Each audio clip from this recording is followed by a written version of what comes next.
Kota kecil Purworejo, Jawa Tengah bukanlah tempat bagi mimpi besar. Terletak di antara perbukitan Menore dan aliran Sungai Bogowonto yang kian dangkal, kota ini lebih sering diliputi suasana muram ketimbang hiruk-pikuk. Tahun 2014 ketika kota-kota lain berbena dengan pembangunan cepat, Purworejo seolah tertinggal terjebak dalam warna abu-abu masa lalu. Atap genteng rumah-rumah tua tampak kusam, jalan tanah masih berdebu setiap kali truk pengangkut pasir melintas dan tatapan mata warga tampak lelah oleh rutinitas kerja kasar. Orang-orang di sini tidak banyak bicara soal masa depan, mereka hanya menjalani hari demi hari. Jika ada tragedi biasanya akan larut begitu saja dalam diamnya kampung yang tertutup rimbun pohon. Namun ada saat ketika keheningan justru menjadi tanda bahaya. Diam yang bukan damai melainkan menjerit dalam sunyi. Dan dari keheningan itulah sebuah kasus mengerikan mulai terungkap, mengguncang ketenangan Purworejo dan membuka rahasia kelam di balik dinding sebuah rumah sederhana di pinggir dusun. Malam 15 Mei 2014, Purworejo diselimuti gelap pekat. Sesekali hanya suara jangkrik dan anjing menggonggong yang memeka sunyi. Di ruang jaga Mapolsek Purworejo suasana lesu terasa jelas. Jam dinding bergerak lamban melewati angka 11 malam. Bribtu Andi Prasetyo, seorang polisi muda, sedang menguap panjang sambil menatap layar komputer tua yang menayangkan siaran ulang pertandingan sepak bola. Ia hanya berharap malam yang membosankan itu segera usai. Tiba-tiba telepon meja tua di pojok ruangan berdering panjang. Suaranya nyaring menusuk keheningan. Andi kaget segera mengangkat gagang telepon. Polsek Purworejo, selamat malam. Ada yang bisa dibantu? Suaranya masih terdengar menggantuk. Dari seberang terdengar suara seorang perempuan tua gugup dan panik. Halo Pak Polisi, saya Bu Sukinem dari Dusun Kalimenur. Saya mau melapor sesuatu. Andi langsung meraih pulpen dan buku catatan. Melapor ada apa Bu? Pencurian atau perkelahian, pikirnya, sebab ia sudah terbiasa dengan kasus sepele di kampung. Namun jawaban sang ibu membuatnya sedikit heran. Bukan maling, bukan ribut, tapi aneh sekali Pak. Aneh dan menakutkan. Andi mulai merasa jengkel. Ia menduga hanya seorang nenek kesepian yang butuh teman bicara. Tetapi Bu Sukinem kemudian menyebut nama yang langsung membuatnya duduk tegak. Ini soal rumahnya Pak Slamet. Polisi tahu kan orang tua pemabuk di ujung dusun itu, semua warga takut padanya. Tiap kali mabuk ia selalu teriak-teriak, banting piring, maki-maki sampai tengah malam. Suaranya bisa kedengaran satu kampung. Andi mencatat sambil mengangguk pelan. Ia memang pernah mendengar laporan serupa. Tapi 3 malam terakhir rumah itu sunyi senyap Pak. Tidak ada suara, tidak ada keributan, bahkan batuknya pun tak terdengar. Anak-anak angkatnya Rina dan Dewi masih terlihat seperti biasa di siang hari. Tapi malamnya diam sekali. Diamnya itu bikin bulu kuduk saya merinding. Rasanya ada yang tidak beres. Andi menghela napas. Dalam catatan polisi, Pak Slamet memang sering bikin onar, tapi hilang 3 malam bukanlah bukti kejahatan. Mungkin dia pergi ke luar kota Bu. Bisa saja ikut teman kerja atau mabuk di tempat lain, jawabnya berusaha menenangkan. Namun Bu Sukinem menolak keras. Tidak mungkin Pak Slamet kalau pergi paling lama sehari sudah pulang. Ia selalu pulang untuk ambil uang dari anak-anaknya buat beli arak. Tidak pernah lebih dari 2 hari. Kali ini sudah 3 malam dan anehnya rumah itu bersih sekali. Sunyi, terlalu sunyi. Andi menutup catatan menganggap laporan itu tidak mendesak. Ia hanya berkata sopan, baik Bu, besok pagi akan kami kirim anggota untuk cek. Ibu istirahat saja, jangan khawatir. Setelah menutup telepon, Andi mendengus. Ia menuliskan singkat di buku jaga Pak Slamet, diam 3 malam, lebih menakutkan dari ribut. Lalu ia menyandarkan tubuh mencoba melupakan laporan itu. Ia tak tahu telepon sederhana dari seorang ibu tua di Dusun Kalimenur adalah alarm pertama dari badai besar yang sebentar lagi akan mengguncang Purworejo. Keheningan di rumah Pak Slamet hanyalah awal dari sebuah tragedi kelam yang akan membuka rahasia gelap keluarga itu. Pagi hari di Purworejo, langit tampak pucat. Kabut tipis masih menempel di pukuk-pukuk rumput liar, seolah malam belum benar-benar berakhir. Di ruang kerja Polsek Purworejo, Kapten Budi Santoso, kepala unit reserse kriminal berusia 38 tahun, sedang membaca laporan ronda malam. Pandangannya berhenti pada catatan singkat Bribtu Andi. Pak Slamet diam 3 malam. Lebih menakutkan dari ribut. Sebagian besar perwira lain mungkin akan menggabaikan laporan samar itu, tetapi tidak dengan Budi.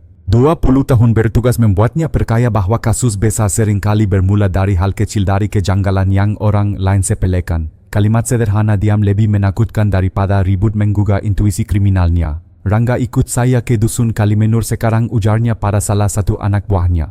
Jeep tua polisi berderak-derak melewati jalan tanah berbatu menuju dusun. Rumah-rumah sederhana dari bata merah berdiri berjajar, beberapa dengan atap seng berkarat. Aroma jerami basah bercampur bau kotoran ternak memenuhi udara. Sampailah mereka di rumah kayu milik Pak Slamet. Dinding plesteran sudah menggelupas menampakkan susunan bata lama. Di samping rumah berdiri kandang sapi reon, atapnya dari daun kelapa yang nyaris roboh. Seekor sapi kurus tampak lemas mengunyah rumput kering. Budi turun dari mobil, matanya menyapu seisi halaman. Di beranda dua gadis muda sedang duduk, yang sulung Rina berusia sekitar 22 tahun sedang menjahit baju robek. Tatapannya tajam, wajahnya dingin, sedangkan adiknya Dewi baru 19 tahun tampak rapuh. Tubuhnya kurus, matanya sembab duduk memeluk lutut dengan pandangan kosong. Mendengar suara mobil keduanya menoleh. Dewi langsung gugup berdiri terburu-buru lalu bersembunyi di balik kakaknya. Rina sebaliknya hanya berdiri perlahan menepuk debu dari celana lusuhnya. Selamat pagi, kami dari Polsek Purworejo, sapa Budi dengan nada ramah agak tidak menakutkan. Kami dengar beberapa hari ini tidak ada kabar dari Pak Slamet. Apa beliau ada di rumah? Rina menatap lurus ke mata Kapten Budi tanpa ragu. Ia menjawab, bapak tiri kami sudah pergi Pak. Katanya ikut temannya mencari kerja di tambang daerah utara. Sudah 3 hari tidak pulang. Pergi mencari kerja. Budi menggulang, nadanya datar. Biasanya kapan beliau berangkat? Malam itu setelah pulang mabuk sempat bertengkar dengan kami lalu langsung pergi, jawab Rina cepat seolah sudah menyiapkan jawaban itu. Budi melirik ke arah Dewi yang berdiri di belakang kakaknya. Wajah gadis itu pucat, pasti tubuhnya bergetar. Ia menunduk menghindari kontak mata. Kalau begitu bolehkah kami masuk sebentar untuk memeriksa keadaan rumah? Hanya prosedur biasa, kata Budi dengan nada tenang. Rina tampak ragu sejenak. Matanya melirik ke arah adiknya lalu kembali menatap Budi. Setelah hening sesaat ia mengangguk, silakan Pak. Mereka masuk ke rumah. Ruang tengah kecil hanya ada satu dipan reyon dan meja kayu tua. Udara di dalam penggap, dinding berlumut namun lantainya bersih mengkilap. Terlalu bersih. Lantai semen licin seolah baru saja disikat habis-habisan. Bahkan tercium samar aroma pembersih pakaian. Budi menunduk menyentuh lantai dengan ujung jarinya. Licin dan basah tak sesuai dengan gambaran rumah seorang pemabuk pemarah. Ia melirik jendela, kusennya masih penuh debu tebal. Artinya yang dibersihkan hanya lantai. Seperti ada sesuatu yang disembunyikan di sana. Matanya kemudian tertuju pada sepasang sepatu bot karet hijau di sudut ruangan. Sepatu itu masih berlumur lumpur kering, jelas milik Pak Slamet. Aneh jika benar ia pergi ke tambang menggapai sepatu bot, barang paling berguna ditinggalkan. Belum selesai perhatian Budi tertarik pada sebuah kangklong bambu tergantung di dinding. Menurut keterangan warga, Pak Slamet kemanapun selalu membawa kangklong itu. Budi mendekat menyentuhnya. Masih ada sedikit hangat seolah baru digunakan sehari 2 hari lalu. Semua tanda-tanda itu berteriak dalam pikirannya. Pak Slamet tidak pernah pergi jauh. Ia menatap kembali dua gadis di depan rumah. Rina berdiri tegak dengan wajah tanpa ekspresi namun jemari tangannya menggenggam erat kain hingga memukat. Dewi hanya menunduk, bahunya bergetar. Dua sikap berbeda namun keduanya menyimpan rahasia yang sama. Terima kasih Rina Dewi. Jika ada kabar dari bapakmu tolong segera beritahu kami, kata Budi akhirnya. Ia memilih mundur untuk sementara menahan naluri ingin menggali lebih jauh. Di perjalanan pulang tatapannya tetap kosong menembus kaki mobil. Hatinya yakin kebenaran tidak ada dalam jawaban Rina. Kebenaran bersembunyi di balik lantai yang terlalu bersih, sepatu bot yang ditinggalkan dan kangklong bambu yang masih hangat. Diam keluarga itu bukanlah ketenangan. Itu adalah diam yang penuh rahasia. Kabar tentang hilangnya Pak Slamet perlahan menyebar di dusun Kalimenur. Warga yang biasanya memilih diam mulai berbisik-bisik di sudut warung kopi. Bagi mereka hilangnya sosok pemabuk yang setiap malam berteriak dan menggamuk justru terasa janggal. Di sebuah warung sederhana milik Pak Darto, beberapa pria desa berkumpul sambil menyeruput kopi hitam. Bau tembakau kretek bercampur dengan asap tipis yang memenuhi udara pagi. Obrolan pun mengalir dengan nada was-was. Heran aku Darto, kata Pak Wanto, seorang petani berusia 50 tahun menggeleng pelan. Biasanya tiap malam suara Slamet bikin telinga budek. Sekarang sepi kayak kuburan. Pak Darto yang sedang mengisi gelas kopi ikut menimpali. Aku juga curiga. 3 hari rumah itu bersih padahal biasanya bau arak dan kotoran ayam sampai ke jalan. Dan anehnya lagi Rina sama Dewi tampak makin tertutup. Tidak pernah senyum, tidak pernah menyapa. Seorang pria lain, Mas Joko, ikut menyela. Mungkin saja Slamet benar-benar pergi kerja di tambang. Kan banyak orang ke Kalimantan cari rezeki. Pak Wanto menepuk meja. Kalau pergi kerja paling tidak pamit ke tetangga. Slamet itu sombong, suka pamer. Kalau benar dapat kerjaan baru pasti dia cerita berhari-hari. Ini kok malah senyap. Suasana warung hening sejenak. Hanya suara sendok beradu dengan gelas.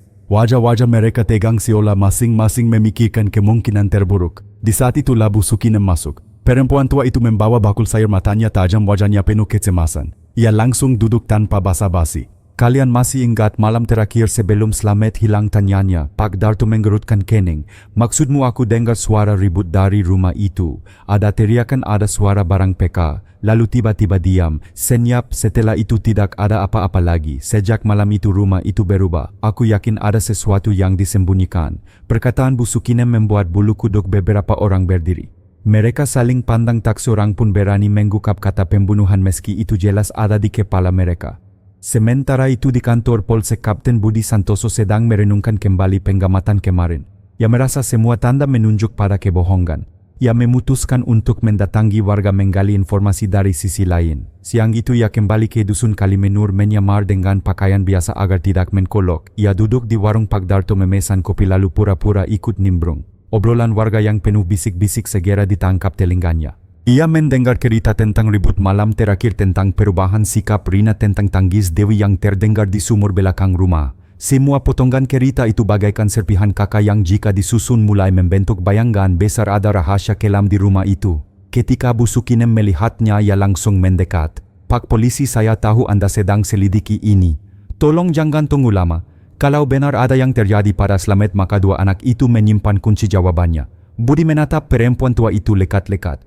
Sorot matanya tidak main-main, penuh keyakinan bercampur rasa takut. "Ibu yakin?" tanya Budi pelan. Bu Sukinem mengangguk cepat. "Saya sudah tua, Pak. Saya bisa bedakan diam yang wajar dan diam yang mencurigakan. Ini bukan diam biasa, ini diam yang menyembunyikan darah." Kalimat itu membuat ruang warung mendadak hening. Bahkan suara ayam berkokok di luar pun terasa menegangkan. Semua orang yang ada di situ menelan ludah menyadari betapa besar arti dari kata-kata itu. Budi meneguk kopinya perlahan lalu berdiri. "Baik, terima kasih Bu. Saya akan tindak lanjuti. Tapi kalian semua tolong jangan menyebar gosip dulu. Biarkan kami yang mengurus." Namun ia tahu dalam hati warga gosip itu sudah tumbuh menjadi keyakinan. Dan gosip seperti itu tak bisa lagi dibendung. Meninggalkan warung, Budi menatap ke arah rumah Pak Slamet dari kejauhan. Rumah itu berdiri sepi seolah menantang siapapun untuk membuka rahasianya. Ia berbisik pada dirinya sendiri, diam memang bisa lebih keras daripada teriakan. Dan diam rumah ini berteriak meminta kebenaran. Sore itu langit Purworejo mulai memerah, awan bergulung menutup matahari. Kapten Budi Santoso kembali berdiri di depan rumah kayu milik Pak Slamet. Kali ini ia tidak sendiri. Ia membawa dua anggotanya, Bribtu Andi Prasetyo dan Rangga. Mereka beralasan melakukan pemeriksaan lanjutan karena ada laporan warga mengenai keributan sebelum Slamet hilang. Rina menyambut di beranda dengan wajah datar. "Pak polisi, kami sudah jelaskan kemarin. Bapak tiri kami pergi. Tidak ada yang aneh." Nada suaranya tenang tetapi matanya berkilat penuh kewaspadaan. Budi tersenyum tipis mencoba menetralkan ketegangan. "Tenang saja Rina, kami hanya ingin memeriksa lebih teliti. Prosedur biasa." Tanpa menunggu izin lebih lama, Budi masuk ke dalam. Aroma pembersih masih tercium samar bercampur dengan bau lembab kayu tua. Ia berjalan perlahan seolah mendengar sesuatu dari lantai semen yang mengkilap. Setiap langkah kakinya menimbulkan gema berat tak wajar untuk rumah sederhana seperti ini. Rangga ambil senter perintah Budi. Ia menyorotkan cahaya ke sudut ruangan, ke celah-celah antara lantai dan dinding. Tampak bekas goresan halus seperti bekas gesekan benda berat yang pernah dipindahkan. Andi mendekat jongkok lalu menggetuk lantai dengan gagang senter. Tok-tok-tok, suara di satu titik terdengar padat. Namun ketika ia geser sedikit ke kanan, suaranya berubah lebih hampa seperti ada ruang kosong di bawahnya. Mereka saling pandang. "Pak, ini lantai tidak rata," bisik Andi. Budi mengangguk. Ia berjongkok meraba permukaan semen. Dingin tapi di satu bagian terasa lebih baru, warnanya sedikit berbeda. Seperti ada bagian lantai yang baru saja ditambal. Rina yang sejak tadi memperhatikan akhirnya angkat bicara, nadanya agak keras. "Pak polisi, tolong jangan senaknya curiga. Rumah kami memang baru dibersihkan. Bapak tiri kami kotor sekali orangnya, jadi kami perbaiki sedikit-sedikit." Budi berdiri menatap Rina lama. "Perbaikan?" tanyanya. "Tapi kenapa hanya bagian tengah lantai yang ditambal, bukan seluruhnya?" Pertanyaan itu membuat Rina terdiam sepersekian detik sebelum menjawab. "Karena semen kami tidak cukup, Pak." Jawaban itu terdengar masuk akal bagi orang awam, tapi bagi Budi yang terbiasa membongkar lebay ada sesuatu yang janggal. Matanya lalu beralih ke Dewi. Gadis itu berdiri di belakang tubuhnya bergetar, bibirnya berulang kali digigit. Budi mendekat berbicara dengan lembut. "Dewi, kamu kelihatan takut. Ada yang ingin kamu katakan?" Dewi menunduk lebih dalam, air matanya menetes ke lantai. Bibirnya bergetar tetapi sebelum sempat mengeluarkan suara, Rina langsung menepuk bahunya keras. "Sudah Dewi, jangan bicara makam-makam." Ketegangan seketika meningkat. Andi melangkah maju tapi Budi mengangkat tangannya memberi isyarat untuk menahan diri. Ia tahu memaksa hanya akan membuat pintu rahasia semakin tertutup. Budi lalu menatap lantai itu sekali lagi. Dalam hati ia yakin sesuatu terkubur di bawah semen dingin itu. Bukan barang tapi kemungkinan besar tubuh manusia. Namun tanpa bukti kuat ia tidak bisa langsung menggali. Ia harus menunggu izin pengadilan. Yang bisa ia lakukan sekarang hanyalah menanam rasa takut di hati kedua gadis itu agar rahasia mereka perlahan terbuka. Sebelum pergi Budi berkata pelan tapi tegas, Rina Dewi dengar baik-baik. Lantai tidak bisa berbohong. Jika benar ada yang kalian sembunyikan di sini, cepat atau lambat kebenaran akan keluar. Dan saat itu tiba tidak ada satupun yang bisa lari.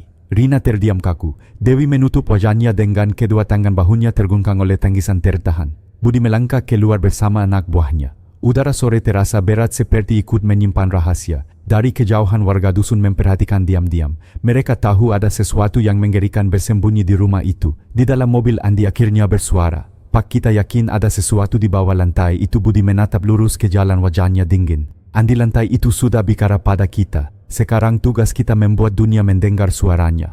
Malam itu di kantor Polsek Purworejo suasana lebih tegang dari biasanya. Kapten Budi Santoso duduk di ruang kerjanya menatap tumpukan berkas sambil menggetuk-getukkan jari di meja. Pikiran tentang lantai rumah Pak Slamet terus menghantui. Ia merasa ada sesuatu yang terkubur di sana, mungkin bukti kejahatan, mungkin pula tubuh sang pemabuk itu sendiri. Namun intuisi saja tidak cukup. Ia butuh surat izin resmi dari pengadilan untuk membongkar lantai. Tanpa itu ia bisa dituduh melanggar hukum dan justru merusak penyelidikan. Apa kita tidak terlalu jauh kalau hanya berdasarkan kecurigaan, tanya Bribtu Andi Prasetyo yang baru masuk membawa secangkir kopi. Budi menggeleng pelan. Andi, pengalaman saya bilang ketika sesuatu terlalu bersih justru disitulah kotoran besar disembunyikan. Lantai itu bukan sekadar lantai. Itu saksi bisu. Andi menghela napas. Kalau begitu besok kita ajukan permohonan ke Pengadilan Negeri Purworejo, ya jawab Budi singkat. Keesokan paginya Budi berangkat ke Pengadilan Negeri Purworejo. Gedung tua berkat putih itu berdiri di tengah kota dikelilingi pepohonan besar. Di ruang hakim ia disambut Hakim Surya Wijaya, pria parubaya yang dikenal tegas namun bijaksana. Jadi kapten, Anda minta izin menggali lantai rumah warga hanya karena sepitanya Hakim Surya, alisnya terangkat. Budi mengangguk lalu memaparkan semua temuan laporan warga tentang ribut malam terakhir, hilangnya Slamet tanpa jejak, lantai baru yang mencurigakan, sepatu bot yang tertinggal, hingga sikap dua anak angkat yang penuh kontradiksi. Hakim Surya mendengarkan dengan seksama. Ia menggetuk meja perlahan merenung lalu berkata, intuisi Anda masuk akal kapten. Tapi ini langkah besar. Jika ternyata tidak ada apa-apa, warga bisa menuduh polisi membuat aib keluarga miskin. Budi menatap lurus, suaranya mantap. Yang mulia, lebih baik kami malu karena salah daripada menyesal karena membiarkan mayat terkubur tanpa keadilan. Ungkapan itu membuat ruangan hening sesat. Akhirnya Hakim Surya menghela napas panjang. Ia menandatangani berkas dengan stempel merah. Baiklah, saya beri izin. Pastikan Anda melakukannya dengan hati-hati dan sesuai prosedur. Budi berdiri tegak memberi hormat. Terima kasih Yang Mulia, saya tidak akan sia-siakan. Sore harinya Budi bersama tim kecil kembali ke Dusun Kalimenur. Kali ini mereka tidak datang diam-diam. Dua mobil polisi berhenti di depan rumah Pak Slamet. Beberapa warga segera keluar rumah berbisik-bisik penasaran. Rina berdiri di beranda dengan wajah kaku sedangkan Dewi tampak pucat dan gelisah. Apa-apaan ini Pak Polisi? Rina bersuara keras. Kenapa bawa banyak orang? Budi mendekat dengan langkah mantap memperlihatkan surat resmi. Rina, kami punya izin pengadilan untuk memeriksa lantai rumah ini. Tolong kerjasama. Rina menggertakkan gigi. Tangannya menggepal, matanya berkilat marah. Dewi justru jatuh terduduk di kursi bambu menangis sesenggukan. Tidak ada yang perlu kalian bongkar, ini rumah kami, teriak Rina. Budi tidak bergeming. Jika memang tidak ada yang salah maka kalian tidak perlu takut. Dua polisi masuk membawa peralatan sederhana, linggis, palu dan sekop. Warga yang berkumpul di luar menahan napas. Semua mata tertuju pada rumah itu seolah sedang menunggu rahasia besar terungkap. Budi berdiri di tengah ruangan menunjuk tepat ke bagian lantai yang warnanya berbeda. Mulai dari sini. Andi mengangkat linggis menangkapkannya ke lantai. Krak, suara semen retak menggema. Beberapa kali hantaman kemudian potongan semen mulai terkelupas. Aroma aneh perlahan keluar membuat udara menjadi penggap. Rina berteriak histeris. Berhenti, kalian tidak punya hak. Namun suara tangis Dewi justru semakin keras seperti menegaskan kebenaran yang berusaha disembunyikan. Budi menatap Rina tajam. Kamu benar, kami tidak punya hak kalau tidak ada izin. Tapi sekarang kami punya. Dan lantai ini akan membuka semuanya. Suara linggis terus menghantam. Sedikit demi sedikit lantai mulai runtuh. Lubang gelap terbuka dan hawa busuk semakin menyusuk. Warga yang menonton dari luar mulai menutup hidung, beberapa mundur ketakutan. Budi berdiri kaku menahan napas. Ia tahu sebentar lagi jawaban yang selama ini dikarinya akan muncul. Diam rumah itu akhirnya peka. Lantai mulai berbicara dengan suara yang paling menakutkan, bau kematian.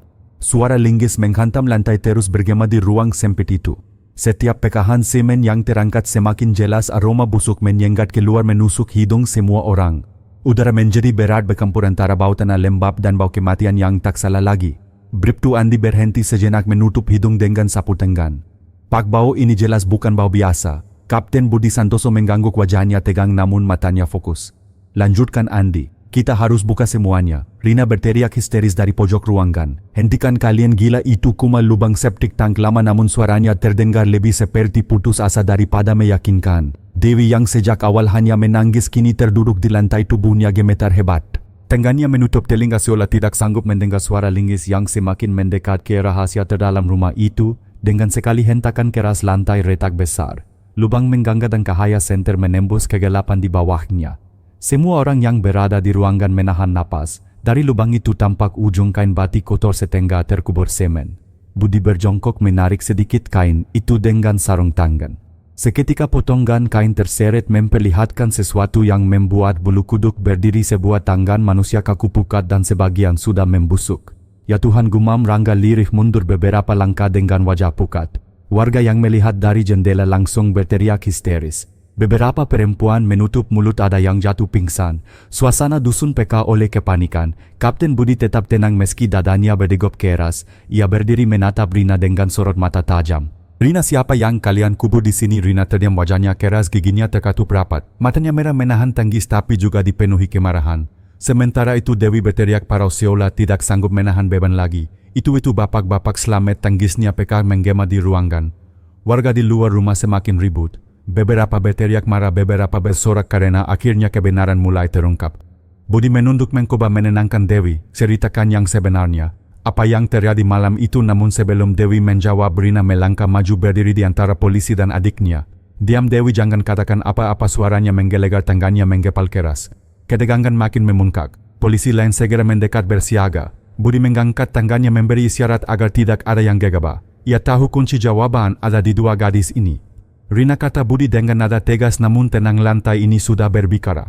Mayat yang terkubur tidak bisa lagi kalian sembunyikan.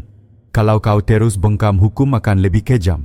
Tapi kalau kau bicara sekarang, setidaknya ada keadilan yang meringankan. Rina menatap Budi dengan mata berapi. Napasnya berat, dadanya naik turun. Dalam hening itu jelas terlihat pertarungan batin antara keinginan menyembunyikan rahasia dan kenyataan yang tak bisa lagi ditutupi. Dewi kembali menangis keras, suaranya peka. Pak, kami tidak kuat lagi semua ini karena belum sempat ia melanjutkan. Rina berteriak menindih, suaranya kukup, jangan dengarkan dia, semua ini salah kami berdua, bukan urusan orang lain. Namun kata-kata itu justru memperkuat kecurigaan. Budi mengangguk pelan, ia sadar pengakuan penuh, hanya tinggal menunggu waktu. Ia lalu memberi perintah pada timnya. Amankan lokasi, jangan ada yang masuk kecuali petugas forensik. Kita akan gali seluruh lantai malam ini juga. Beberapa anggota polisi segera memasang garis kuning di sekeliling rumah. Warga desa semakin banyak berdatangan, wajah mereka campuran antara ngeri dan penasaran. Bisik-bisik menyebar cepat Pak Slamet dibunuh, mayatnya dikubur di rumah sendiri. Di dalam rumah suasana berubah menjadi mencekam. Dewi tersungkur menangis tanpa henti, sementara Rina berdiri kaku menatap lubang itu seolah hatinya ikut terkubur bersama jasad ayah tirinya. Budi menatap keduanya dengan tatapan penuh arti. Malam ini kebenaran sudah mulai muncul, tapi besok semua akan terbuka. Tidak ada lagi jalan untuk lari. Malam itu dusun Kalimenur tidak seperti biasanya. Warga berbondong-bondong berkumpul di sekitar rumah Pak Slamet. Cahaya lampu sorot polisi menembus gelap memantulkan bayangan panjang di tanah. Garis polisi kuning membatasi area, namun kerumunan tetap berdiri rapat ingin menyaksikan apa yang sebenarnya terjadi di balik lantai rumah itu. Di dalam suasana mencekam, tim forensik dari RSUD Purworejo sudah hadir lengkap dengan sarung tangan, masker dan peralatan penggalian. Kapten Budi Santoso berdiri di samping mereka, matanya tak lepas dari lubang di tengah ruang. Mulai dari titik ini, hati-hati jangan sampai merusak bukti, perintah Budi tegas. Sekop pertama menyodok tanah di bawah semen retak. Aroma busuk langsung menyeruak lebih tajam membuat beberapa polisi menutup hidung meski sudah memakai masker. Satu persatu lapisan tanah diangkat hingga bentuk tubuh mulai terlihat samar. Bribtu Andi Prasetyo bergidik. Pak, itu jelas jasad manusia. Senter diarahkan. Jelas sekali terlihat kain batik yang membungkus tubuh, lalu tulang-tulang yang mulai terlepas dari daging membusuk. Semua orang yang berada di ruangan terdiam, hanya terdengar suara sekop dan detak jantung mereka sendiri. Dewi menjerit histeris. Pak, itu memang Bapak Slamet. Tangisnya memeka malam membuat beberapa warga di luar ikut menutup mulut ngeri. Rina tetap berdiri kaku, wajahnya dingin tanpa ekspresi. Namun sorot matanya goyah penuh amarah sekaligus rasa takut. Tim forensik terus menggali, akhirnya tubuh utuh berhasil diangkat. Jasad itu terbujur kaku terbungkus kain seadanya, wajahnya nyaris tidak bisa dikenali lagi. Namun dari kiri pakaian dan tinggi tubuh semua yakin itu adalah Pak Slamet, pemabuk yang hilang 3 malam lalu. Budi menarik napas panjang. Segera bawa ke rumah sakit untuk autopsi. Kita butuh bukti penyebab kematian. Beberapa petugas mengangkat jasad itu dengan tandu melewati warga yang menatap dengan wajah pucat. Ada yang berbisik lirih, ada yang langsung bersimpuh berdoa seolah baru saja melihat hantu. Di dalam rumah hanya tersisa Budi, Andi, Rangga, Rina dan Dewi. Suasana hening. Budi menatap dua gadis itu bergantian. Rina, Dewi, sekarang tidak ada lagi yang bisa kalian sembunyikan. Kalian harus bicara. Dewi sudah tidak sanggup. Air matanya terus mengalir. Pak, malam itu bapak mabuk lagi. Dia memukul saya, menendang saya. Tangisnya tersenggal. Saya sudah tidak kuat. Rina cepat-cepat menutup mulut adiknya dengan tangan. Diam, Dewi, jangan ungkapkan apa-apa. Namun Dewi meronta menyingkirkan tangan kakaknya. Pak, Rina yang melindungi saya, dia yang Rina menampar adiknya keras. Suara tamparan menggema di ruang kosong itu. Semua polisi terkejut, tapi Budi segera melangkah maju menahan tangan Rina agar tidak bertindak lebih jauh. Kukup, Rina, kekerasanmu tidak akan menutupi kebenaran. Suaranya tegas menusuk. Rina menatap Budi dengan mata merah penuh amarah. Kalian tidak mengerti, kalian semua tidak pernah tahu apa yang terjadi di rumah ini, teriaknya. Budi menatapnya dalam. Kalau begitu ceritakan pada kami, biarkan kami mengerti. Rina terdiam, bahunya naik turun menahan napas. Ia memandang ke arah lubang lantai yang kini kosong, lalu ke adiknya yang masih menangis. Perlahan matanya berkaka-kaka. Bapak itu bukan manusia, dia iblis, bisiknya. Setiap malam dia mabuk, setiap malam dia menyiksa kami. Memukul, menendang, bahkan kalian tidak tahu sejauh apa penderitaan kami. Suara Rina bergetar namun kini tak lagi penuh amarah. Lebih banyak luka dan dendam yang akhirnya pekar. Budi menahan diri untuk tidak menyela. Ia tahu pengakuan itu adalah kunci. Rina melanjutkan, suaranya pelan tapi tajam. Malam itu dia terlalu jauh. Dia hampir membunuh Dewi. Aku tidak tahan lagi. Aku ambil batu besar, aku hentakkan ke kepalanya. Semua orang terdiam. Andi terperangga-rangga menelan ludah. Dewi menangis makin keras menutup wajah dengan tangan. Dia jatuh, darahnya mengalir deras. Aku panik. Aku tidak tahu harus bagaimana. Lalu aku seret tubuhnya ke tengah ruangan. Aku gali lantai, aku kubur dia di sana. Air mata Rina akhirnya jatuh. Wajah kerasnya runtuh oleh beban pengakuan itu. Budi menunduk menutup matanya sejenak. Tahu malam itu mereka bukan hanya menemukan mayat tapi juga sebuah cerita panjang tentang penderitaan, dendam dan keputusan putus asa. Ia menatap Rina lagi, suaranya datar namun penuh wibawa. Rina, mulai sekarang kamu ditahan atas dugaan pembunuhan. Tapi ingatlah, kebenaran yang kamu sembunyikan akhirnya keluar juga. Lantai rumah ini sudah bicara untukmu. Rina hanya terdiam, tubuhnya lunglai seolah seluruh energinya hilang. Dewi memeluk kakaknya menangis tanpa henti. Di luar warga masih berkerumun. Mereka tidak menyangka suara gaduh yang selama ini mereka benci justru berakhir dengan tragedi paling sunyi. Seorang pria pemabuk terkubur di lantai rumahnya sendiri, dibungkam oleh anak yang seharusnya ia jaga. Keesokan paginya suasana di Resud Purworejo dipenuhi aroma obat dan cairan pembersih. Di ruang forensik jasad Pak Slamet terbujur kaku di atas meja baja. Beberapa dokter forensik mengenakan jas putih dan sarung tangan karet, wajah mereka serius. Kapten Budi Santoso berdiri di balik kakak pengamat bersama Bribtu, Andi dan Rangga. Napas mereka pelan, mata tak berkedip menatap setiap gerakan dokter. Pisau beda menyayat perlahan membuka lapisan demi lapisan. Bau busuk bercampur formalin membuat udara semakin menyesakan. Suasana hening, hanya suara logam beradu dan instruksi singkat dokter terdengar. Setelah beberapa lama dokter forensik utama Dr. Harjono menoleh ke arah Budi. Kapten, kami sudah temukan hasil awal. Budi mengangguk. Silakan dok.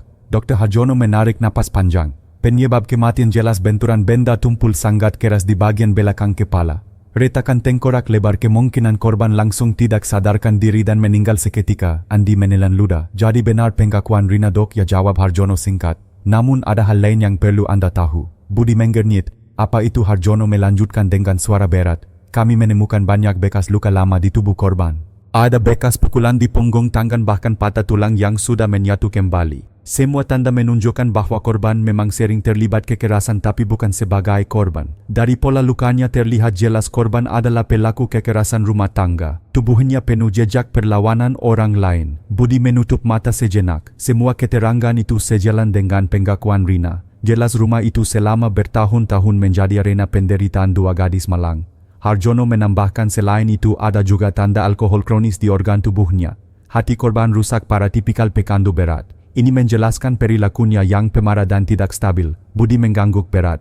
Terima kasih dok, hasil ini akan jadi kunci di persidangan. Sementara itu di sel tahanan Polsek Rina duduk membisu. Tangannya terikat borgol tipis, wajahnya pucat namun matanya masih tajam. Di sudut ruangan Dewi duduk terisak memeluk lututnya. Ia diizinkan menunggu bersama kakaknya karena masih di bawah pengawasan. Budi masuk membawa hasil autopsi. Ia duduk di kursi depan jeruji menatap Rina. Rina ukapnya pelan hasil autopsi membuktikan ceritamu benar. Ayah tirimu mati karena benturan keras di kepala. Tapi lebih dari itu tubuhnya menunjukkan banyak tanda kekerasan yang dia lakukan bertahun-tahun. Kau dan Dewi memang korban. Air mata menetes di pipi Dewi. Ia menunduk bahunya berguncang. Pak, kami tidak punya siapa-siapa lagi. Budi menatapnya penuh hibah. Saya tahu kalian menderita, tapi Rina membunuh tetaplah membunuh. Hukum akan berjalan. Untuk pertama kalinya wajah Rina retak. Ia tidak lagi menunjukkan sikap keras. Air matanya jatuh tapi suaranya masih tegas. Aku tahu Pak, aku tidak menyesal melindungi adikku. Aku hanya menyesal karena harus menanggung semua ini sendirian. Dewi menggenggam tangan kakaknya di balik jeruji tangisnya PK. Kakak, jangan tinggalkan aku. Budi berdiri perlahan. Ia tahu kisah ini bukan sekadar soal hukum tapi juga soal luka batin yang begitu dalam. Ia menatap dua gadis itu lama lalu berkata, Dewi masih punya kesempatan hidup. Kau Rina akan menjalani hukuman tapi setidaknya dunia sekarang tahu siapa yang sebenarnya menjadi iblis di rumah itu. Di luar kantor polisi, wartawan mulai berdatangan. Berita tentang jasad yang dikubur di bawah lantai sudah menyebar luas. Judul-judul heboh terpampang di media, pemabuk ditemukan terkubur di rumah sendiri, anak angkat akhiri kekerasan ayah tiri warga desa Kalimenur juga masih heboh. Sebagian merasa lega karena suara gaduh selamat tak lagi mengganggu. Sebagian lain bersimpati pada nasib Rina dan Dewi. Di sebuah warung busuk Inem berbisik pada tetangga, aku sudah bilang diam itu bukan diam biasa. Sekarang terbukti ada darah di balik kesunyian. Malam harinya Budi duduk sendirian di kantornya. Ia menatap laporan autopsi lalu menuliskan catatan pribadi di bukunya. Keadilan kadang lahir dari penderitaan panjang. Rina bersalah ya, tapi ia juga korban. Hukum akan mengikatnya tapi sejarah harus mencatat dia bukan pembunuh semata melainkan seorang anak yang terjebak dalam teror seorang ayah tiri yang seharusnya melindungi. Budi menutup buku itu menatap keluar jendela. Malam Purworejo sunyi namun kali ini keheningan terasa berbeda. Bukan lagi keheningan yang menyembunyikan kematian melainkan keheningan yang memberi ruang bagi kebenaran untuk bersuara. Hari itu pengadilan negeri Purworejo dipadati puluhan orang. Dari wartawan mahasiswa hukum hingga warga desa Kalimenur yang penasaran semua ingin menyaksikan sidang perkara yang sudah jadi buah bibir sebulan terakhir. Dua sosok yang paling ditunggu akhirnya digiring masuk oleh petugas. Rina dengan seragam tahanan berwarna kokelat, lusuh wajahnya tegar meski mata sembab, dan Dewi yang masih diizinkan hadir untuk memberi keterangan sebagai saksi langkahnya gontai kepala selalu menunduk. Di meja majelis hakim ketua Suwondo menggetuk palu 3 kali. Suara dentang kayu menggema membuat ruangan hening. Sidang perkara pidana nomor 145/2024 dengan terdakwa Rina dan saksi Dewi dibuka untuk umum. Jaksa penuntut umum Ibu Ratna Wibisono berdiri dengan map tebal di tangannya. Suaranya lantang menusuk tiap telinga yang hadir. Terdakwa Rina didakwa melakukan tindak pidana pembunuhan terhadap almarhum Slamet dengan cara memukul kepala korban menggunakan cangkul tangan hingga korban meninggal dunia di tempat. Perbuatan terdakwa diatur dan diancam pidana dalam pasal 338 KUHP. Beberapa orang di ruang sidang menggeleng, sebagian lain berbisik pelan, namun Ratna belum selesai. Selain itu terdakwa juga didakwa melakukan perbuatan menutupi tindak pidana dengan menguburkan jenazah korban di dalam rumah yang menambah berat kesalahan terdakwa. Rina mendengarkan dengan wajah datar, namun Dewi tak kuasa menahan tangis. Tangannya gemetar memeluk dada seakan setiap kata jaksa menusuk hatinya. Giliran pengacara pembela Pak Surya Dharma berdiri. Sosok pria berusia 50-an itu berbicara dengan nada tenang namun penuh wibawa. Yang mulia, benar klien saya Rina melakukan tindakan yang menyebabkan kematian Slamet. Namun penting dikatat peristiwa itu bukanlah pembunuhan berencana melainkan sebuah tindakan spontan dalam keadaan panik demi melindungi adiknya dari pelecehan seksual yang hampir terjadi malam itu. Ia mengangkat beberapa foto hasil visum Dewi memperlihatkan luka-luka lama di tubuhnya. Korban yang seharusnya menjadi pelindung justru bertahun-tahun menebar teror. Rina dan Dewi hidup dalam kekerasan fisik dan psikis yang sudah terbukti dalam laporan polisi, kesaksian tetangga dan hasil otopsi. Apakah kita akan menutup mata atas penderitaan itu? Ruangan sidang bergemuruh. Hakim Suwondo mengangkat tangan menenangkan suasana. Ketika giliran saksi Dewi dipanggil maju, Langkahnya goyah, suaranya lirih hampir tak terdengar. Malam itu Bapak Tiri pulang mabuk. Ia memaksa menarik rambut saya, dia ingin menyakiti saya. Kak Rina mencoba menolong, lalu ada suara keras dan Bapak jatuh. Saya hanya bisa menjerit, air mata membasahi pipi Dewi. Seisi ruang sidang terdiam. Beberapa wartawan yang biasanya dingin ikut menunduk haru. Hakim Suwondo mengangguk pelan. Kukup nak, kau sudah menjawab. Giliran Rina dipanggil untuk memberi keterangan. Gadis itu berdiri menatap lurus ke arah majelis hakim. Saya tidak ingin berbohong lagi. Malam itu saya hanya ingin melindungi Dewi. Saya tidak punya niat membunuh. Tapi setelah selamat jatuh saya takut. Saya tahu kalau kami bilang yang sebenarnya orang tidak akan percaya. Karena itu saya memilih menyembunyikan mayatnya. Semua keputusan salah itu saya yang buat. Jangan salahkan adik saya.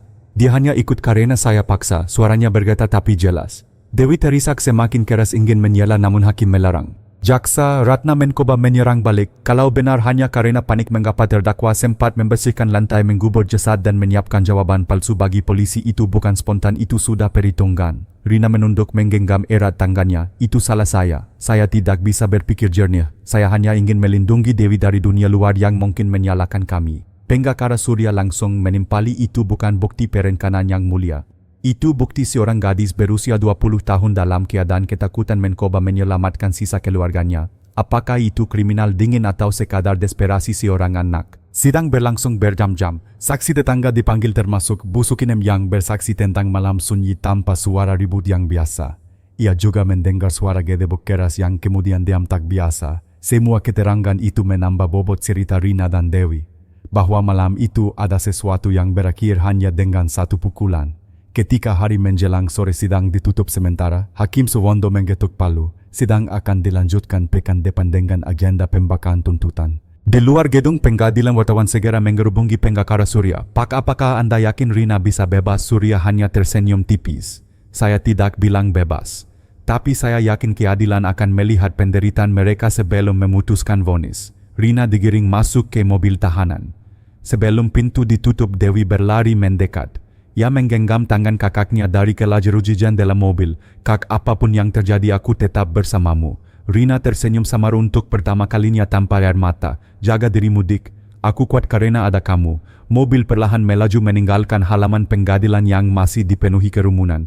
Tapi gema tangis Dewi dan wajah tabah Rina masih melekat di benak semua yang hadir hari itu. Seminggu kemudian ruang sidang pengadilan negeri Purworejo kembali dipenuhi kerumunan. Suasana kali ini lebih menegangkan. Semua orang menanti apa yang akan disampaikan jaksa penuntut umum. Apakah Rina akan dituntut hukuman berat ataukah ada pertimbangan atas penderitaan yang dialaminya? Rina digiring masuk dengan tangan terborgol. Wajahnya tampak lebih pucat namun sorot matanya tetap tegar. Di kursi pengunjung Dewi duduk ditemani perwakilan LSM Perlindungan Perempuan. Matanya sembab jelas, ia tidak bisa tidur selama berhari-hari menunggu saat ini. Hakim Ketua Suwondo menggetuk palu. Sidang lanjutan perkara pidana nomor 145/2024 dengan agenda pembacaan tuntutan oleh jaksa penuntut umum dibuka kembali. Jaksa Ratna Wibisono berdiri map tebal di tangannya berisi naskah tuntutan. Suaranya mantap bergema ke seluruh ruang sidang. Yang mulia majelis hakim, berdasarkan fakta persidangan, keterangan saksi, bukti forensik dan pengakuan terdakwa, maka kami berpendapat bahwa unsur-unsur tindak pidana pembunuhan sebagaimana diatur pasal 338 KUHP telah terpenuhi. Ruang sidang bergemuruh. Beberapa wartawan cepat-cepat menggetik di laptop kamera memotret setiap gesto jaksa. Ratna melanjutkan dengan nada lebih tinggi. Benar terdakwa Rina mengalami kekerasan rumah tangga dari korban almarhum Slamet. Benar Dewi menjadi saksi penderitaan itu. Namun hukum tidak dapat membiarkan seseorang main hakim sendiri. Nyawa manusia tidak boleh diakhiri hanya karena kemarahan atau dendam. Tindakan terdakwa tetaplah mengambil alih kuasa Tuhan dan hukum. Rina menunduk wajahnya tanpa ekspresi. Dewi menutup wajah dengan kedua tangan menahan tangis. Jaksa Ratna membuka halaman lain lalu membacakan kalimat yang ditunggu semua orang. Dengan demikian kami menuntut terdakwa Rina dijatuhi pidana penjara selama 15 tahun. Serentak ruangan menjadi riuh. Ada yang kaget, ada yang berbisik bahwa tuntutan terlalu berat untuk seorang gadis yang hanya ingin melindungi adiknya. Hakim Suwondo menggetuk palu berkali-kali. Tertib sidang harus tertib. Ratna, belum selesai. Kami juga meminta majelis hakim menimbang tindakan terdakwa yang dengan sadar menyembunyikan mayat korban dan menipu aparat. Tindakan itu memperlambat proses hukum. Oleh sebab itu meskipun ada faktor yang meringankan yaitu terdakwa masih muda dan merupakan korban kekerasan rumah tangga, kami tetap menuntut hukuman maksimal dalam kategori pembunuhan tidak berencana. Suara Ratna tegas tak tergoyahkan. Giliran pengacara pembela Surya Dharma berdiri, suaranya lembut tapi jelas. Yang mulia, saya menghargai tuntutan jaksa. Namun izinkan saya menekankan apa yang dilakukan Rina bukanlah tindakan kriminal dingin. Itu adalah reaksi spontan dalam situasi darurat ketika nyawa adiknya terancam. Bukankah hukum juga mengakui alasan pembenar atau pemaaf dalam keadaan terpaksa ia menunjuk Dewi yang masih menangis di kursi saksi? Kalau malam itu Rina tidak bertindak, apa yang akan terjadi pada gadis ini? Apakah kita akan membiarkan seorang anak diperkosa hanya karena hukum menuntut kesabaran mutlak? Tidak, Yang Mulia. Hukum seharusnya hadir untuk melindungi mereka yang lemah, bukan hanya menghukum. Beberapa orang di ruang sidang bertepuk tangan kecil meski segera ditegur petugas. Surya melanjutkan dengan suara bergetar. Kami mohon majelis hakim mempertimbangkan sisi kemanusiaan. Jikapun Rina harus dihukum, janganlah 15 tahun. Ia masih muda, masa depannya masih panjang. Jangan biarkan satu tindakan putus asa yang lahir dari penderitaan bertahun-tahun menggubur seluruh hidupnya. Rina kemudian diberi kesempatan bicara. Ia berdiri menatap hakim dengan mata berkakak-kakak. Yang Mulia, saya tidak ingin mengcari alasan. Saya tahu saya salah. Saya sudah siap menerima hukuman. Tapi tolong jangan hukum Dewi. Semua yang terjadi malam itu tanggung jawab saya. Saya hanya ingin dia bisa hidup tenang tanpa teror, tanpa rasa takut setiap malam. Suaranya peka. Dewi berdiri mencoba mendekati namun petugas menahannya. Ia berteriak sambil menangis, kakak tidak bersalah, dia hanya ingin menyelamatkanku. Kalau ada yang harus dihukum-hukum aku juga. Tangisan Dewi menggema membuat ruang sidang hening. Bahkan beberapa pengunjung menggusap mata terharu oleh ikatan dua saudara itu. Hakim Suwondo menggetuk palu lagi, suaranya berwibawa. Cukup, sidang hari ini hanya mendengarkan tuntutan dan pembelaan. Vonis akan dibacakan 2 minggu mendatang. Saat Rina digiring keluar, wartawan menyerbu dengan pertanyaan. Rina, apa tanggapanmu soal tuntutan 15 tahun? Rina hanya menatap ke langit sore tersenyum samar. Saya sudah membayar harga. Yang penting adikku selamat. Dewi berlari menyusul menjerit memanggil kakaknya. Petugas menahan namun ia terus berusaha meraih tangan Rina. Akhirnya jari mereka bersentuhan sebentar sebelum mobil tahanan menutup pintunya. Kerumunan warga masih bergemuruh. Ada yang menganggap tuntutan terlalu berat, ada pula yang menilai itu pantas. Tapi satu hal jelas, kasus ini bukan sekadar perkara hukum melainkan cermin luka yang menggoyak hati sebuah keluarga miskin di desa kecil. Malamnya Kapten Budi menulis catatan di bukunya lagi. Hukum menuntut keadilan, tapi keadilan sejati tak selalu sama dengan hukuman berat. Rina memang salah, tapi lebih salah lagi kehidupan yang memaksanya memilih jalan itu. Semoga majelis hakim bijak saat memutuskan. Budi menutup bukunya. Di luar jendela langit Purworejo pekat tapi bintang-bintang kecil berkilauan. Seperti harapan kecil yang masih hidup untuk Rina, untuk Dewi, untuk sebuah keadilan yang lebih manusiawi. 2 minggu kemudian suasana pengadilan negeri Purworejo kembali mencekam. Ruang sidang penuh sesak oleh wartawan, aktivis, lsm, mahasiswa hukum hingga warga desa Kalimenur yang sejak awal mengikuti kasus ini. Semua menanti keputusan apakah Rina akan dijatuhi hukuman berat ataukah hakim memberi pertimbangan khusus. Rina digiring masuk dengan wajah pucat tapi tatapan tegar. Seragam kokelat tahanan yang lusuh melekat di tubuhnya membuatnya tampak lebih kecil dari usia sebenarnya. Di bersangkusi saksi, Dewi duduk dengan mata sembab menggenggam erat rosario kecil yang diberikan seorang suster panti asuhan. Majelis hakim yang dipimpin Hakim Suwondo memasuki ruangan. Semua berdiri lalu duduk kembali ketika palu diketuk 3 kali.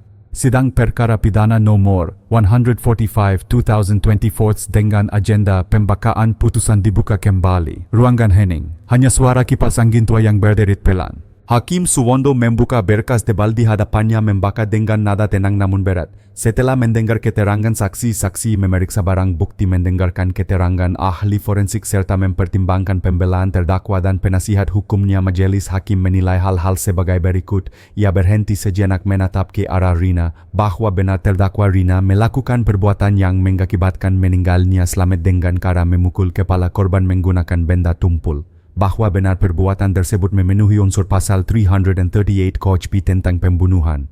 Bisik-bisik kecil terdengar. Rina menunduk, jemarinya menggenggam erat ujung baju tahanannya. Namun Suwondo melanjutkan. Majelis hakim juga mempertimbangkan fakta bahwa korban almarhum Slamet selama bertahun-tahun melakukan kekerasan terhadap terdakwa dan adiknya Dewi. Bahwa malam kejadian korban dalam keadaan mabuk berat dan hendak melakukan perbuatan asusila terhadap Dewi. bahwa tindakan terdakwa meskipun tetap melawan hukum dilakukan dalam keadaan terdesak dan demi melindungi adiknya. Dewi mulai terisak. Beberapa pengunjung mengusap air mata terhanyut dalam kalimat hakim yang perlahan meningkap sisi kemanusiaan perkara ini. Hakim Suwondo menutup berkas lalu menatap Rina langsung. Dengan mempertimbangkan hal-hal yang memberatkan yaitu terdakwa telah merampas nyawa orang lain dan mencoba menutupi perbuatannya dengan mengubur mayat korban. Dan dengan mempertimbangkan hal-hal yang meringankan yaitu terdakwa masih muda belum pernah dihukum menjadi korban kekerasan bertahun-tahun serta tulus menyesali perbuatannya. Ruangan makin sunyi, semua menahan napas menanti kalimat akhir. Atas dasar itu majelis hakim menjatuhkan putusan menyatakan terdakwa Rina bersalah melakukan tindak pidana pembunuhan. Menjatuhkan pidana penjara selama 7 tahun. Serentak ruangan gempar. Ada yang terkejut karena vonis lebih ringan dari tuntutan jaksa, ada pula yang menangis lega. Dewi langsung berdiri berlari ke arah kakaknya meski terhalang petugas. Kak, hanya 7 tahun kau tidak hilang dariku selamanya. Rina terisak untuk pertama kalinya di ruang sidang. Air matanya jatuh deras namun senyum tipis terukir di bibirnya. Ia menoleh ke Dewi dan berbisik lirih, aku akan kembali dik. Tunggu aku. Jaksa Ratna tampak kecewa meski tetap menjaga wibawa. Ia hanya menunduk menutup berkasnya dengan wajah tegang. Sementara pengacara Surya Dharma tersenyum lega menepuk meja kecil di hadapannya. Terima kasih yang mulia, putusan ini sudah cukup adil.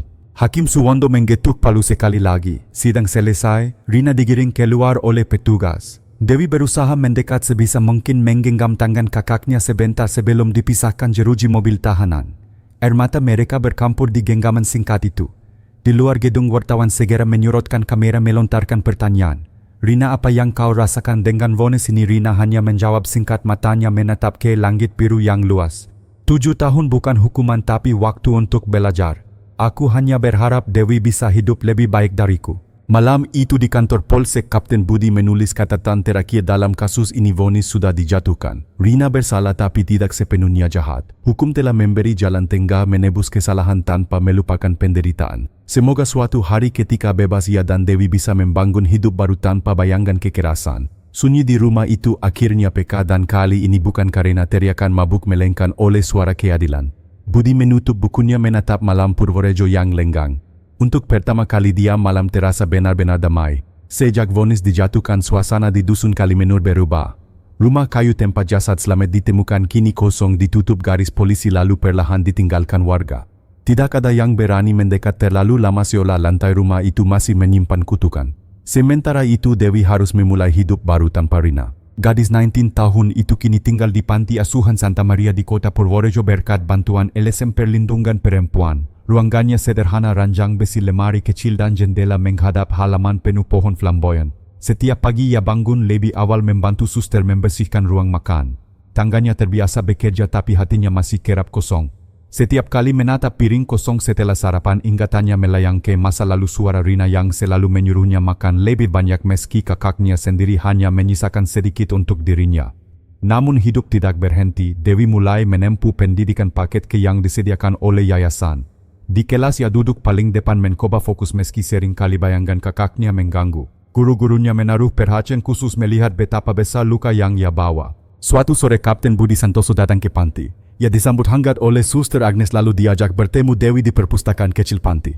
Bagaimana kabarmu Dewi, tanya Budi, suaranya lembut. Dewi tersenyum samar. Baik Pak, saya berusaha belajar dan mencoba tidak menangis setiap malam. Budi duduk di seberang meja memperhatikannya.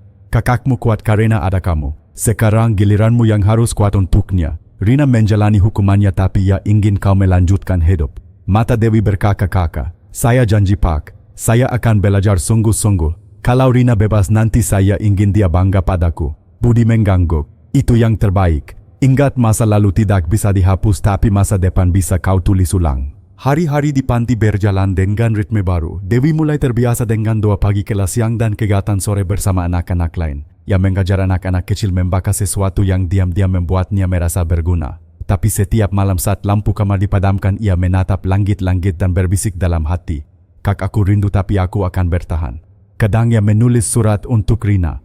Surat-surat itu dikumpulkan dalam sebuah buku tulis lusuh. Ia menuliskan semua pelajaran hari ini, rasa takut, mimpi tentang masa depan, bahkan kisah kecil tentang anak-anak panti yang membuatnya tertawa.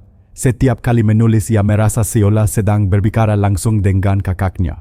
Beberapa bulan kemudian Dewi mendapat kesempatan mengikuti lomba pidato tingkat kabupaten. Tema lomba adalah keberanian dalam menghadapi hidup. Guru dan suster mendorongnya untuk ikut meski ia awalnya ragu. Di hari lomba Dewi berdiri di atas panggung dengan tangan gemetar. Namun begitu melihat wajah-wajah anak panti yang mendukungnya, ia menarik napas panjang dan mulai berbicara. Keberanian bukan berarti tidak pernah takut. Keberanian adalah ketika kita tetap berdiri meski hati kita gemetar. Saya pernah kehilangan segalanya, rumah, orang tua, bahkan kakak yang harus dipenjara. Tapi dari sana saya belajar hidup tetap harus berjalan. Kita bisa jatuh tapi kita juga bisa bangkit. Ruangan hening, beberapa orang meneteskan air mata. Dewi menutup pidatonya dengan suara bergetar, saya percaya luka bisa berubah menjadi kekuatan. Karena keberanian terbesar adalah tetap hidup ketika dunia ingin menghancurkanmu. Tepuk tangan bergemuruh. Dewi tak menyangka dirinya keluar sebagai juara dua. Hadiah sederhana berupa buku dan beasiswa kecil membuatnya menangis bahagia. Malam itu ia menulis surat panjang untuk Rina, "Kak, aku berhasil bicara di depan banyak orang. Mereka semua mendengarku. Aku ingin suatu hari nanti saat kakak keluar aku bisa menyambutmu bukan sebagai gadis yang lemah tapi sebagai adik yang kuat." Berita kecil tentang kemenangan Dewi sampai ke telinga warga desa Kalimenur. Perlahan pandangan mereka berubah. Dari semula hanya melihat dua gadis itu sebagai anak pembunuh, kini mereka mulai menyadari betapa besar penderitaan yang dialami keduanya. Beberapa tetangga bahkan datang ke panti membawa buah dan uang seadanya untuk membantu biaya sekolah Dewi. Bu Sukinem, tetangga tua yang dulu paling vokal, berkata lirih, anak itu bukan penjahat. Dia hanya korban yang berusaha bertahan. Malam itu Dewi duduk di halaman panti menatap bintang. Angin berhembus lembut membawa aroma bunga flamboyan. Ia memejamkan mata membayangkan kakaknya di balik jeruji. "Kakakku tahu 7 tahun itu lama, tapi aku akan menunggumu. Saat kau kembali kita akan membangun rumah baru. Bukan rumah penuh teriakan tapi rumah penuh tawa." Air matanya jatuh, tapi kali ini bukan karena putus asa, melainkan karena harapan. Untuk pertama kalinya ia percaya masa depan masih ada. Hari-hari Rina di lapas wanita Semarang berjalan lambat seolah waktu sengaja diperlambat untuk menghukumnya. Setiap pagi suara peluit petugas membangunkan para tahanan. Rina bangkit dari ranjang besi sempit, lipatan selimut tipisnya rapi lalu berbaris bersama puluhan perempuan lain. Awalnya ia merasa asing. Sorot mata para napi lain kadang penuh curiga, kadang penuh hiba. Ada yang mendekat bertanya dengan nada sinis, "Dengar-dengar kamu bunuh bapakmu sendiri ya?" Rina hanya diam. Ia tahu di penjara setiap kata bisa jadi senjata untuk menjatuhkannya. Namun seiring waktu beberapa napi mulai menerima kehadirannya. Mereka melihat Rina bukan gadis keras kepala melainkan anak muda yang terseret keadaan. Rina diberi tugas bekerja di dapur. Setiap hari ia memotong sayur, menanak nasi dan mencuci panci besar. Tangannya lengset tapi hatinya sedikit terhibur karena ada rutinitas. Kadang ia mendengar tawa para napi lain, kadang mendengar tangisan tengah malam. Semua suara itu membuatnya sadar masing-masing punya kisah luka sendiri. Namun ada satu hal yang membuat Rina bertahan, surat-surat dari Dewi. Setiap 2 minggu sekali petugas membawakan amplop lusuh berisi tulisan tangan adiknya. Rina selalu membaca berulang-ulang hingga kertasnya hampir sobek. "Kak, aku ikut lomba pidato. Aku bicara tentang keberanian. Aku tidak takut lagi karena aku tahu kakak juga sedang berjuang di sana." Membaca surat itu air mata Rina jatuh tanpa bisa ditahan. Ia berbisik di selnya, "Dewi, kau alasan aku bertahan hidup."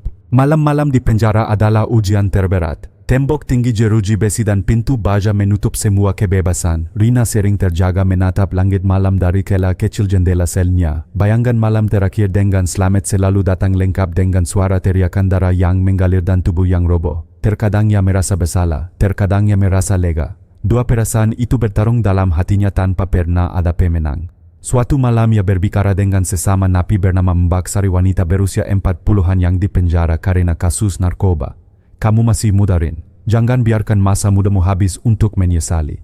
Jadikan 7 tahun ini tempatmu belajar." Rina menatapnya bingung. "Belajar apa di tempat seperti ini?" Sari tersenyum tipis. "Belajar menerima, belajar bangkit. Kau tahu tembok ini memang menahan tubuh kita tapi tidak bisa menahan hati kita kalau kita masih punya alasan untuk hidup." Ungkapan itu menangkap di hati Rina. Malam itu ia menulis di buku catatan kecil yang ia dapat dari perpustakaan lapas, "Tembok ini tidak akan menghancurkanku. Aku akan keluar lebih kuat untuk Dewi." Beberapa bulan kemudian Rina mulai mengikuti program bimbingan keterampilan di lapas. Ia belajar menjahit dan membuat kerajinan tangan dari kain perka. Awalnya canggung tapi lama-lama ia bisa menghasilkan tas kecil dan taplak meja yang cukup rapi. Hasil kerajinannya dijual lewat koperasi lapas. Dari sana ia mendapat sedikit uang untuk membeli kebutuhan tambahan, sabun, sampo atau sekadar permen. Namun lebih dari itu ia mendapat rasa percaya diri. Suatu hari petugas menyerahkan sebuah paket. Isinya adalah foto Dewi saat menerima penghargaan lomba pidato. Di balik foto tertulis, "Kak, aku sudah bisa tersenyum lagi. Kau juga harus tersenyum di sana." Rina memeluk foto itu lama. Malamnya ia duduk di ranjang besi tersenyum meski air mata jatuh. Untuk pertama kalinya sejak masuk penjara, ia merasakan harapan nyata. Waktu berjalan, Rina mulai dikenal di kalangan napi lain sebagai gadis yang tenang dan pandai menjahit. Ia sering diminta membantu memperbaiki pakaian bahkan oleh petugas. Beberapa napi muda menganggapnya kakak. Namun di balik semua itu ia tetap menunggu satu hal, hari kunjungan. Setiap bulan Dewi datang ke lapas. Gadis itu selalu membawa senyum meski jelas matanya lelah. Mereka hanya bisa bertemu lewat kakak pembatas berbicara lewat telepon kecil. "Kak, aku rajin belajar. Aku ingin jadi guru suatu hari nanti," kata Dewi sambil menggenggam kakak dengan tangannya. Rina menempelkan tangannya dari sisi lain. "Bagus dik, jangan biarkan aku jadi alasan kau berhenti bermimpi. Kau harus lebih tinggi dariku." Percakapan itu singkat tapi kukuh untuk membuat keduanya kuat menghadapi bulan-bulan panjang berikutnya. Di catatan pribadinya, Rina menulis sebuah janji, "Aku tidak bisa menghapus masa lalu, tapi aku bisa memastikan saat keluar nanti aku akan jadi kakak yang lebih baik. Aku akan membangun rumah untuk Dewi.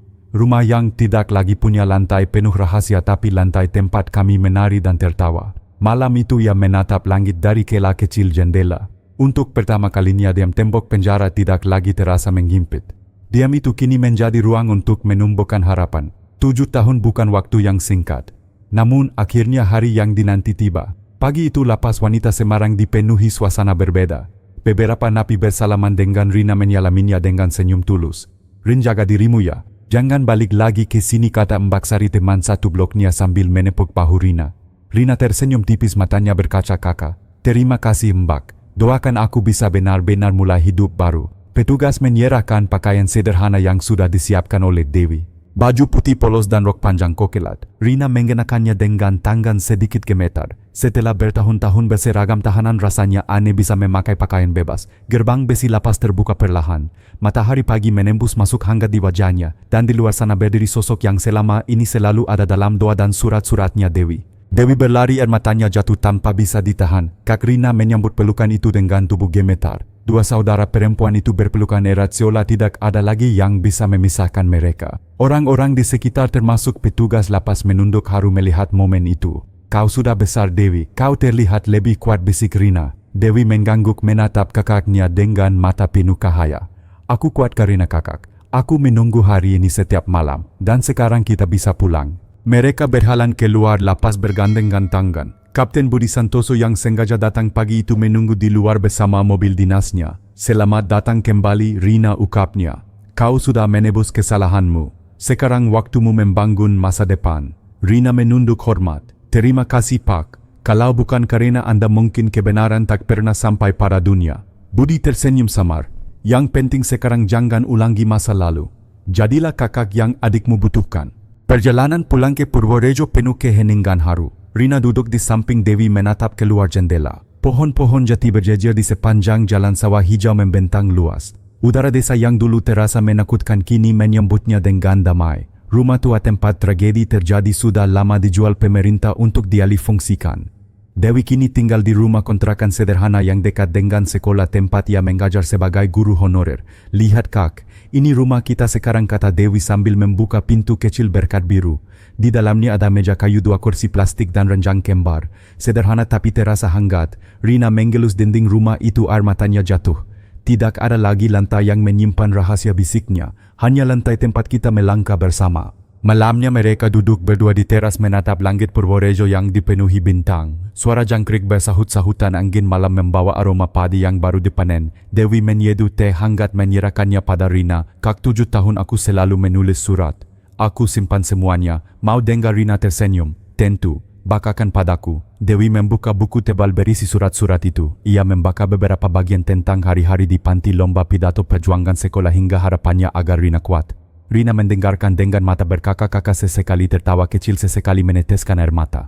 "Dewi, kamu sudah jadi perempuan tangguh. Aku bangga padamu," ukap Rina akhirnya. Dewi menggenggam tangan kakaknya. "Dan aku bangga karena punya kakak yang berani melindungi. Aku tahu kau menyesal tapi bagiku kau tetap pahlawan." Beberapa bulan kemudian hidup mereka perlahan stabil. Dewi semakin sibuk mengajar di sekolah desa sementara Rina mulai bekerja di bengkel jahit kecil memanfaatkan keterampilan yang ia pelajari di penjara. Ia menjahit seragam sekolah, membuat tas, bahkan menerima pesanan dari tetangga. Perlahan warga desa pun menerima mereka kembali. Beberapa masih berbisik di belakang, tapi banyak yang datang untuk membeli hasil jahitan Rina atau sekadar menyapa. Suatu sore Bu Sukine mendatangi rumah kontrakan itu. Perempuan tua yang dulu paling curiga kini membawa sebungkus pisang goreng. Rina, Dewi, maafkan ibu. Dulu ibu ikut menghakimi. Tapi sekarang ibu lihat kalian gadis baik. Jangan takut lagi, kalian punya kampung ini juga. Rina menunduk menahan haru. Dewi tersenyum menerima pisang goreng itu dengan tangan gemetar. Terima kasih Bu. Malam itu setelah makan bersama Rina dan Dewi duduk lagi di teras. Hening hanya suara alam menemani. Kak, kata Dewi, apa kau pernah membayangkan hari ini? Rina menggeleng pelan. Tidak, aku hanya tahu aku harus bertahan. Dan sekarang aku ingin satu hal, kita membangun rumah penuh tawa. Tidak ada lagi tanggisan. Dewi menatap langit lalu berbisik, ya Kak. Mulai sekarang kita hidup untuk bahagia. Bintang-bintang di langit tampak lebih terang malam itu. Seolah semesta ikut mendengar janji dua saudara yang telah melewati neraka kini bertekad membuka lembaran baru.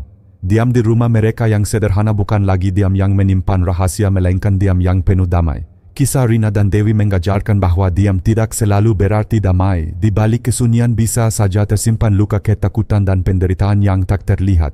Kita belajar bahwa kekerasan dalam rumah tangga bukan hanya meninggalkan memar di tubuh tetapi juga luka mendalam di hati. Namun dari penderitaan itu kita juga melihat kekuatan cinta dan keberanian. Rina rela menanggung segalanya demi melindungi adiknya. Dewi meski rapuh tetap berjuang untuk bangkit dan menulis masa depannya sendiri. Hidup memang penuh cobaan tetapi selalu ada ruang untuk harapan, perubahan, dan lembaran baru. Pelajaran penting bagi kita, jangan pernah menutup mata pada tanda-tanda penderitaan orang di sekitar kita. Keberanian bukan berarti tanpa rasa takut tetapi tetap berdiri meski dunia ingin menjatuhkan kita. Dan yang paling utama, setiap luka bisa menjadi kekuatan jika kita mau bangkit dan melangkah ke depan. Sahabat, jika kisah ini menyentuh hati Anda, mari jadikan cerita ini pengingat untuk selalu peduli, berani, dan tidak menyerah dalam hidup. Tekan tombol subscribe sekarang, juga nyalakan lonceng notifikasi dan dukung channel ini agar kami bisa terus menghadirkan kisah-kisah penuh makna, pelajaran, dan inspirasi. Jangan lupa tinggalkan komentar apa pelajaran paling berharga yang Anda ambil dari kisah Rina dan Dewi. Saya akan senang membaca setiap jawaban Anda.